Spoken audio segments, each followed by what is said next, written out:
எதிர்பார்க்கல, சத்தியமா நானும் எதிர்பார்க்கலங்க. டிக்கெட் டு ஃபினாலே டாஸ்க்ல முதல் டாஸ்க்ல சுபிக்ஷா ஜெயிச்சிருக்காங்க. எனக்கு தெரிஞ்சு நிறைய பேர் வந்து கமருதீன் வந்து டிக்கெட் டு ஃபினாலே ஜெயிச்சு வந்து ஃபினாலேக்கு போவார் அப்படின்ற மாதிரி சொன்னாங்க. ஒரு பக்கம் பார்வதி ஜெயிப்பாங்க, ஒரு பக்கம் பார்த்தீங்கன்னா சபரி ஜெயிப்பார் அப்படின்ற மாதிரி தான் சொல்லிட்டு இருந்தாங்க. எனக்கு தெரிஞ்சு யாரும் எதிர்பார்க்காத மாதிரி கடைசியில் சுபிக்ஷா ஜெயிச்சு ஃபினாலேக்கு போயிடுவாங்களோ அப்படின்ற மாதிரி தான் இருக்கு. அதுவும் இந்த டாஸ்க்ல வந்து பார்த்தீங்கன்னா டஃப்பான டாஸ்க் தான். அதுல 2 அறிவாளிகளை நான் பார்த்தேன். ஸோ அந்த அறிவாளிகள் யாரு அப்படின்ற மாதிரி சொல்றேன். ஸோ இந்த மாதிரிலாம் எப்படி யோசிக்கிறீங்க? ஒரு டாஸ்க்ல கொஞ்சமாவது பார்த்தீங்கன்னா இன்டெலிஜென்ட்டா யோசிச்சா ஜெயிக்க முடியும். அது மட்டும் இல்லாம கொஞ்சம் ஸ்டாமினாவும் வேணும். ஓகேங்களா? சோ இது ரெண்டுமே இருக்கணும். ஆனா இதுல வந்து கொஞ்சமாவது பிரெயின் யூஸ் பண்ண சொல்லுவாங்க. சுத்தமா யூஸ் பண்ணாம சில பேர் இருக்காங்க. அது எல்லாத்தையும் டீடைலா பார்க்கலாம். இந்த டிக்கெட் டு ஃபினாலே டாஸ்க பொறுத்த வரைக்கும் பிசிக்கல் டாஸ்க கொடுக்குறாங்க. ஒரு வழியா கொடுத்தீங்களாடா எப்பா அப்படின்ற மாதிரி தான் இருக்கு. ஏன்னா இந்த சீசன் ஃபுல்லா கடைசியில் இந்த மாஸ்க் டாஸ்க்னு நினைக்கிறேன். அதை தவிர பிசிக்கல் டாஸ்க் ஒன்றும் கொடுக்கல. அப்படியே பொத்துனாப்புல ராஜாங்கம் டாஸ்க், ராஜ்யம் டாஸ்க் அப்படின்ற மாதிரி கூட்டு வந்துட்டானுங்க. எனக்கு அதை பார்க்கும் போதெல்லாம் தோணும், என்னடா பண்றீங்க, ஏன்டா இப்படி பண்றீங்க அப்படின்ற மாதிரி தான் இருந்தது.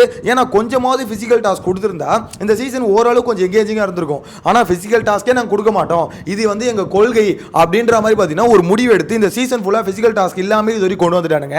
அதுவும் ஒரு காரணம். இந்த சீசன் இவ்வளவு படுமாட்டமா போச்சுல, அதுக்கான மெயினான காரணம் அதுவும் தான் சொல்லணும். ஏன்னா பிசிக்கல் டாஸ்க் ஏன் கொடுங்கன்னு சொல்றேன்னா இது ஆல்ரெடி ரொம்ப டாக்ஸிக்கா இருக்கு. கரெக்டா? ஸோ இதுல வந்து என்ன அவங்க என்ன திங்க் பண்ணி மேபி கொடுக்காம இருந்திருக்கலாம்னா, இந்த சீசனை பொறுத்த வரைக்கும் நிறைய பேர் வந்து பார்த்தீங்கன்னா மூளை யூஸ் பண்ண மாட்டாங்க. ஒரு டாஸ்க்கை கொடுத்தா அது எப்படி விளையாடணும்னு தெரியல, ஒரு சிம்பிளான டாஸ்க்கை கொடுத்தாலே அது விளையாடுறது தெரியல. ஸோ இதில் இவங்களுக்குலாம் டஃப்பான டாஸ்க் கொடுத்தா எங்கேருந்து அதை புரிஞ்சிக்க போறாங்க யோசிச்சு பாருங்களேன். ஒரு டாஸ்க்கை புரிஞ்சிக்கிறது ஆளுங்க வந்து ரொம்ப ரொம்ப கம்மி. அதிகபட்ச விக்கல் சீக்கிரம் புரிஞ்சு பாருன்னு வச்சுக்கோங்களேன். ஸோ இந்த மாதிரி பார்வதி கேமை புரிஞ்சிக்க ட்ரை பண்ணுவாங்க. ஆனால் தப்பா தான் புரிஞ்சுப்பாங்க, அது ஒரு விஷயம். பட் இந்த மாதிரி சில பேர் மட்டும்தான் டாஸ்க் எல்லாம் புரிஞ்சுக்கிறாங்க. ஸோ அப்படின்னும் போது புரிஞ்சுக்கிற ஆட்கள் கம்மி அப்படின்றதுனாலே டஃப்பான டாஸ்க் எதுவும் கொடுக்காம இந்த டைமண்ட் திருடுறது, சரி நகையை திருடுறது, அதுக்கப்புறம் ராஜாங்க டாஸ்க், ராஜ்ய டாஸ்க் இந்த மாதிரிலாம் கொண்டு போயிட்டானுங்க. எனக்கு தெரிஞ்சு மொத்தமாக இந்த டாஸ்க் வந்து மட்டமாக போச்சுல, மட்டமான டாஸ்க் கொடுத்ததுனால தான் ஓரளவுக்கு பார்த்தீங்கன்னா கண்டென்ட் எங்கேஜிங்காக இல்லாமல் இருந்தது. எனிவேஸ் அதெல்லாம் ஒரு பக்கம் ஓரம் வச்சுட்டு ஃபைனலாக டிக்கெட் டு ஃபினாலேல ஃபிசிக்கல் டாஸ்க் இறக்கிருக்கானுங்க. ஒரு வழியா எப்படியாவது இறக்குனீங்களா அப்படின்ற மாதிரி தான் இருக்கு. ஏன்னா இந்த டிக்கெட் டு ஃபினாலே ஃபுல்லாக பார்த்தீங்கன்னா ஃபிசிக்கல் டாஸ்க்காக தான் இருக்க போது. அது எந்த அளவு டஃப்பாக இருக்கும்னா, நம்ம லாஸ்ட் சீசன் பார்த்தோம்ல அந்த அளவுக்குலாம் டஃப்பாக இருக்க வாய்ப்பு இல்லை, ஓரளவு கொஞ்சம் டஃப்பாக இருக்க வாய்ப்பு இருக்கு. ஆனால் இந்த டிக்கெட் டு ஃபினாலே டாஸ்க் ஃபுல்லாகவே பார்த்தீங்கன்னா ஏகப்பட்ட சண்டைகள் நடக்க வாய்ப்பு இருக்கு. என்ன ப்ரோ சொல்றீங்க, அந்த அளவுக்கு கொஞ்சம் எக்ஸ்ட்ரீமான டாஸ்க்காக கொடுப்பாங்க அப்படின்ற மாதிரி கேட்டீங்கன்னா இல்லை.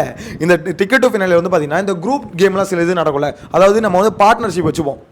லாஸ்ட் சீசனுக்குள்ள பார்த்துருப்பீங்க, டையை போட்டுக்கலாம், நம்ம 3 பேர் டையை போட்டு அவனை தூக்கிடலாம், இங்க 2 பேர் டையை போட்டு அவனை தூக்கிடலாம் அப்படின்ற மாதிரி பண்ணியிருப்பாங்க. ஸோ அதை பார்க்கும்போது நம்மளுக்கே தோணும் ஏன்டா இப்படி ஆடுறீங்க அப்படின்ற மாதிரி இருக்கும். ஆனால் அது வந்து ஸ்ட்ராட்டஜி அப்படின்ற மாதிரி சொல்லுவாங்க. ஸோ இந்த வாட்டி அப்படி குரூப் அப்படின்ற மாதிரி ஃபார்ம் ஆச்சுன்னா அதுதான் பயங்கர இன்ட்ரெஸ்டிங்கான கண்டென்ட்டாக இருக்க போது. ஏன்னா இங்கே வந்து பார்த்தீங்கன்னா சில பேர் வந்து தனியாக வேறு வழியே இல்லாமல் தனியாக தான் ஆடி ஆகணும். ஏன்னா அவங்க கூட குரூப் சேர போகிறது இல்லை. ஸோ அப்படின்னும் போது சில பேர் வந்து பார்த்தீங்கன்னா குரூப்ஸ் ஈஸியாக சேர்ந்துருவாங்க. ஸோ அதில் தான் ஏகப்பட்ட கண்டென்ட் வரப்போது, அவங்க யார் அப்படின்றத கிளியராக தெரிய போகுது. இந்த டிக்கெட் டு ஃபினாலேல முதல் டாஸ்க்ல வந்து பாத்தீங்கன்னா சுபிக்ஷா வந்து ஜெயிச்சிருக்காங்க. சுபிக்ஷா எனக்கு தெரிஞ்சு இதே மாதிரி ஒவ்வொரு டாஸ்க்கும் இண்டிவிஜுவல் டாஸ்கா இருந்தா மேபி அந்த பொண்ணு மேக்ஸிமம் வின் பண்றதுக்கு ட்ரை பண்ணும். அப்படி மட்டும் ஜெயிச்சிச்சுன்னு வச்சுக்கோங்களேன், கமருதீன், சபரி எல்லாருக்கும் ஒரு பெரிய பல்பா இருக்கும். ஏன்னா இவங்க ஃபினாலே டாப் 5 குள்ள வரது ரொம்ப கஷ்டமா இருக்கும் அப்படின்ற மாதிரி சொல்ல தோணுது. ஏன்னா ஓட்டுகள் வந்து பாத்தீங்கன்னா இப்போ வந்து அவ்வளவுதான் கிட்டத்தட்ட நெருங்கிடுச்சு அப்படின்னும் போது அந்த ஓட்டுகள் ரேஷியோ வந்து எல்லாருக்கும் ரொம்ப கொஞ்சம் தான் முன்ன பின்ன இருக்கு. மேபி சேனல் ப்ராடக்ட்னு சொல்லிட்டு பாத்தீங்கன்னா கமருதீன் இங்க சபரி அவங்கள பாதுகாக்கலாம் அப்படின்னு நினைச்சா அப்ப சாண்ட்ராவையும் சுபிக்ஷாவையும் தூக்க வேண்டியதா வரும். சுபிக்ஷாக்கு இருக்க கடைசி வாய்ப்பு இல்லைனா கம்பல்சரி சொல்கிறேன், இந்த வாரம் சுபிக்ஷா தான் ஸ்கெட்சி, இந்த வாரம் சுபிக்ஷாக்கு தான். சுபிக்ஷா வெளியே போகாமல் இருக்கணும், நம்ம தப்பிக்கணும் அப்படின்ற மாதிரி நினச்சாங்கன்னா இந்த டிக்கெட் டு ஃபினாலே ஜெயிச்சா மட்டும் தான் ஒரே வழி. எப்படியாவது ஜெயிச்சுட்டுனா பொழைச்சிட்டு நீ ஃபினாலேக்கு போயிட்டு அப்படின்ற மாதிரி தான் சொல்லணும். ஆனால் இந்த பொண்ணு ஒரு மாதிரி என்ன பண்ணிச்சு ஏது பார்த்துனே தெரியலங்க. ஆனால் எல்லாரும் வெளியே போயிட்டாங்க, இந்த சுபிக்ஷா அப்படியே நின்றுச்சு பாருங்களேன். எனக்கு ஒருவேளை இந்த பொண்ணுக்கு உண்மையிலே ஓட்டு வருதா, அந்த பொண்ணு அடிக்கடி சொல்லுதுல மீனவர்களுக்காக பாடுறேன், மீனவர்களுக்காக இது பண்ணுறேன் அப்படின்ற மாதிரி, அந்த ஒரு ரீசன்னாலே இந்த பொண்ணுக்கு ஓட்டு வருதா என்னன்னு தெரியல. ஏன்னா அஃபிஷியலாக பார்க்கும்போது அந்த அளவுக்கு பெருசாக ஓட்டு தெரியல. மேபி சேனல் வந்து பார்த்தீங்கன்னா ஓகே இந்த பொண்ணு கொஞ்சம் சப்போர்ட் இருக்கு, இதை இன்னும் கொஞ்சம் புஷ் பண்ண ஏதாவது பண்ணும் அப்படின்ற மாதிரி நினைக்கிறாங்களா என்ன தெரியல. ஏன்னா கனியை தூக்குறாங்க, சுபிக்ஷா உள்ள வச்சுக்கிறாங்க. யோசிச்சு பாருங்களேன். அதாவது அவங்க சில சமயம் என்ன பண்றாங்க, கண்டென்ட் யார் கொடுக்குறாங்களோ அவங்களுக்கு ஃபோக்கஸ் கொடுக்குறாங்க. சில சமயம் பார்த்தீங்கன்னா அதையும் தாண்டி சில பேருக்கு வந்து சப்போர்ட் கொடுக்குறாங்க. அதில் ஒரு வகையில் பார்த்தீங்கன்னா ஆப்வியஸாக பார்த்தீங்கன்னா விக்ரமுக்கு சப்போர்ட் பண்ணிட்டு இருக்காங்க. எனக்கு தெரிஞ்சு சுபிக்ஷாக்கும் சேனல் கொஞ்சம் ஒரு லைட்டா ரொம்ப அதிகமாக அவங்க வந்து எப்படி சொம்பு தூக்குறாங்க, விக்ரமுக்கு அடிக்கிற மாதிரி பக்கெட் அடிக்கிறாங்க அப்படின்ற மாதிரி சொல்ல வரல. லைட்டா ஏதோ ஒரு சப்போர்ட் சுபிக்ஷாக்கு லைட்டா வருதோ அப்படின்ற மாதிரி தான் என்ன பொறுத்த வரைக்கும் சொல்ல தோணுது. ஓவராலா இந்த டிக்கெட் டு ஃபினாலே டாஸ்கை பொறுத்த வரைக்கும் கண்டிப்பாக ஏகப்பட்ட சண்டைகள் வர வாய்ப்பு இருக்குது. அதுவும் இப்போ நான் லைவில் பார்த்துட்டு வரும்போது தான் தெரியுது, வன்மம் வந்து பார்த்தீங்கன்னா டு தி கோர் அந்த அளவுக்கு இருக்குது. இந்த பார்வதி கமருதீன் இவங்களுக்கான சண்டையாக இருக்கட்டும், விக்ரம் திவ்யா இவங்களுக்கான சண்டையாக இருக்கட்டும். இப்போ தாங்க லைவில் அந்த மேட்டரை பார்த்தேன், அதையும் சொல்லிடுறேன். ஆக்சுவலாக இந்த விக்ரம் வந்து இந்த நாமினேஷன் ப்ராசஸில் சொன்னால, இந்த ஃப்ராடு, நீ வந்து பயப்படுற, அதுக்கடுத்து ஃபேக்கு, அந்த மாதிரிலாம் சொன்னால, அதுக்கு நிறைய பேர் கேட்குறாங்க, டே இப்படிலாம் சொல்லாதரா, எப்படி அப்படிலாம் சொல்லுவேன்னு சொல்கிறாங்க. அவன் ஒத்துக்க மாட்டான். எனக்கு அதை பார்க்கும்போது இல்லை நான் அப்படி தான் சொல்லுவேன், வீக்கெண்டில் நான் செருப்படி வாங்கிக்கிறேன் அப்படின்ற மாதிரி சொல்கிறான். எனக்கு புரியல, நீ செருப்படி வாங்குறதா இருந்தால் வாங்கிக்கோ, ஆனால் இது எப்படி சொல்லி உங்களை கான்ஃபிடென்ட்டாக சொல்கிறாங்க, நான் செருப்படி வாங்கினா கூட பரவாயில்ல, நான் இப்படி தான் சொல்லுவேன் அப்படின்ற மாதிரி சொல்கிறேன். எதுக்கு சொல்லி உங்களை கான்ஃபிடென்ட்டாக சொல்கிறேன், வீக்கெண்டில் வந்து அந்த மனுஷன் கேட்க மாட்டார்.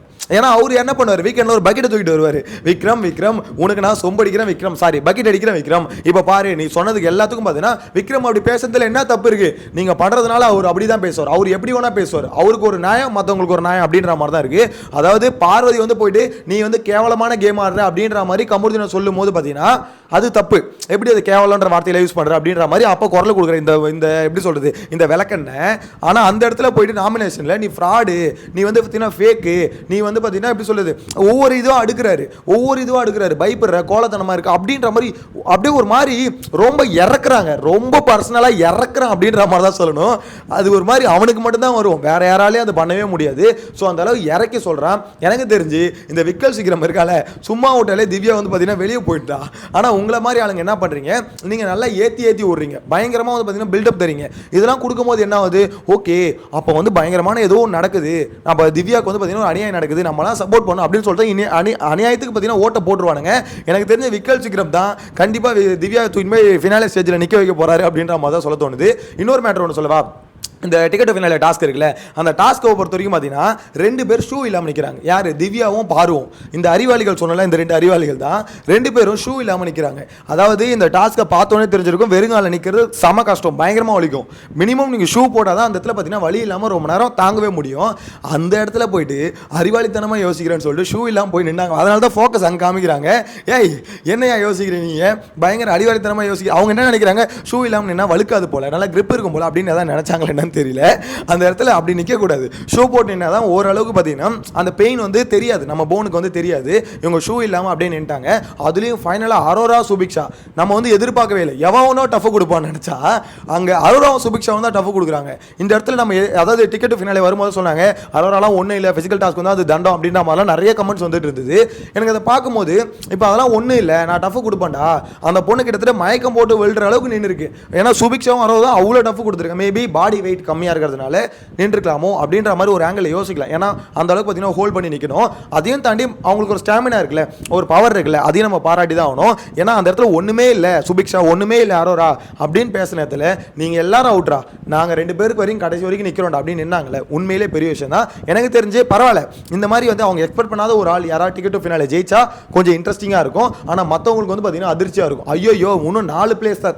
எப்படின்னா இப்போ வந்து 5வது பிளேஸ் வந்து பார்த்தீங்கன்னா கிட்டத்தட்ட ஃப்ரீ ஸ்பேஸ் மாதிரி, அதாவது இந்த டிக்கெட் ஃபினாலே ஜெயிச்சு யாராவது ஒருத்தர் போயிடுவாங்க, அப்போ மிச்சம் 4 பேர் தான் இருக்கும், 4 வேகன்சி தான் இருக்கும் ஃபினாலேக்கு. ஸோ அந்த 4 வேகன்சி யார் ஃபில் பண்ண போகிறாங்க அப்படின்னு சொல்லிட்டு ஏகப்பட்ட சண்டைகள் நடக்கும். இப்போ நடக்கிறதுல வீட்டுக்குள்ள சண்டை, அதெல்லாம் எதுக்குன்னு நினைக்கிறீங்க, அதுக்காக தான். அதாவது இப்போத்துலேருந்தே பார்த்தீங்கன்னா நம்ம கண்டென்ட் கொடுக்க ஆரம்பிச்சணும், இப்போத்துலேருந்தே மற்றவங்களை எக்ஸ்போஸ் பண்ணணும் அப்படின்னு சொல்லிட்டு இந்த விக்ரம் சுற்றிட்டு இருக்காங்கல்ல, அந்த மாதிரி தான் ஒவ்வொருத்தரும் சுற்ற ஆரம்பிக்க போகிறாங்க. கண்டிப்பாக வரக்கூடிய நாட்கள் ரொம்ப கொடூரமாக இருக்க போது வெயிட் பண்ணி பார்க்கலாம். உங்களோட கருத்தை மறக்காம கமெண்ட்ல மென்ஷன் பண்ணுங்க. நெக்ஸ்ட் வீடியோல மீட் பண்ணலாம். Bye by.